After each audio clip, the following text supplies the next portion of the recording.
अजमेर में आज क्या कुछ हुआ आप देखिए हमारे साथ।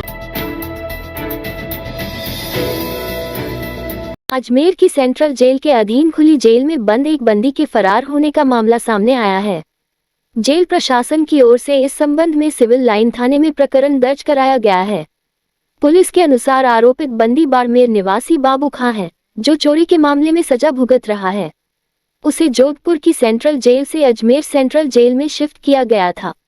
वह 24 सितंबर की सुबह जेल से कामकाज के लिए निकला था। शाम को जब बंदियों की हाजिरी हुई तो वह गैर हाजिर निकला।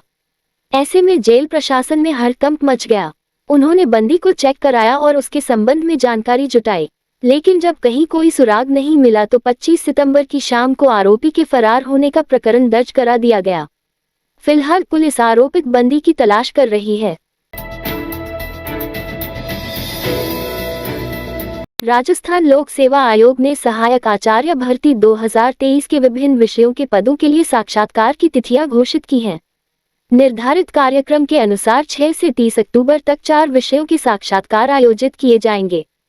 सहायक आचार्य कॉलेज शिक्षा परीक्षा 2023 के लोक प्रशासन विषय के साक्षात्कार 6 अक्टूबर से 14 अक्टूबर तक, भूगोल विषय के साक्षात्कार 6 अक्टूबर से 30 अक्टूबर तक, प्राणीशास्त्र विषय के साक्षात्कार 15 अक्टूबर से 30 अक्टूबर तक तथा समाजशास्त्र विषय के साक्षात्कार 15 अक्टूबर से 30 अक्टूबर तक आयोजित किए जाएंगे। साक्षात्कार के लिए उपस्थित होने वाले सभी अभ्यर्थियों को अपने साथ स्वयं का नवीनतम पासपोर्ट साइज रंगीन फोटो, नवीनतम स्पष्ट फोटो युक्त मूल पहचान पत्र, समस्त मूल प्रमाण पत्र और उनकी फोटोकॉपी साथ लानी होगी। आयोग सचिव ने बताया कि आवश्यक दस्तावेजों के बिना उपस्थित होने पर अभ्यर्थी को साक्षात्कार से वंचित कर दिया जाएगा। अभ्यर्थियों के साक्षात्कार पत्र आयोग की वेबसाइट पर अपलोड कर दिए जाएंगे।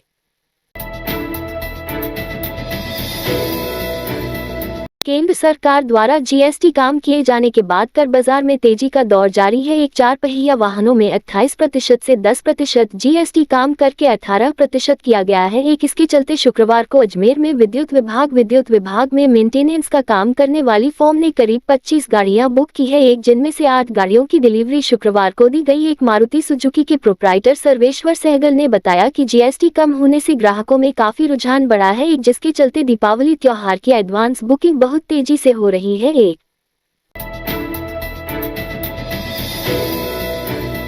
प्रतापनगर विकास समिति की ओर से इस वर्ष 2 दिवसीय भव्य दशहरा मेले का आयोजन किया जा रहा है। यह मेला 1 और 2 अक्टूबर को प्रतापनगर के भारी साइकिल मैदान में आयोजित होगा। आयोजन समिति ने बताया कि इस मेले का उद्देश्य न केवल लोगों का मनोरंजन करना है, बल्कि सनातन धर्म की परंपराओं और आदर्शों को जन जन तक पहुंचाना भी है। आयोजन समिति ने बताया कि इस मेले में स्थानीय लोगों के साथ साथ विभिन्न क्षेत्रों से आने वाले कलाकार भी भाग लेंगे। मेले में बच्चों और युवाओं के लिए विशेष आकर्षण तथा सांस्कृतिक कार्यक्रम भी होंगे। प्रतापनगर क्षेत्र में इस तरह का आयोजन लोगों को एकता, भाईचारे और धार्मिक मूल्यों से जोड़ने का कार्य करेगा। समिति के अनुसार यह आयोजन केवल मनोरंजन का माध्यम नहीं होगा, बल्कि सनातन धर्म और सांस्कृतिक धरोहर को सशक्त बनाने का प्रयास भी है। राजधानी में निवास कर रहे पश्चिम बंगाल के लोग 27 सितंबर से 2 अक्टूबर तक मां दुर्गा की आराधना में लीन रहेंगे। आनंद मेले से दुर्गा पूजा महोत्सव का शुभारंभ होगा और सिंदूर उत्सव के साथ समापन होगा। सभी स्थानों पर तैयारियों को अंतिम रूप दिया जा रहा है।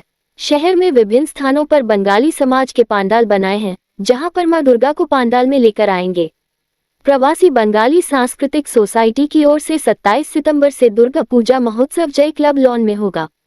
सोसाइटी के अध्यक्ष डॉक्टर एस.के. सरकार ने बताया कि महोत्सव के दौरान विभिन्न सांस्कृतिक कार्यक्रम, सामाजिक पहल और धार्मिक अनुष्ठान पूरे श्रद्धा और उत्साह के साथ संपन्न किए जाएंगे।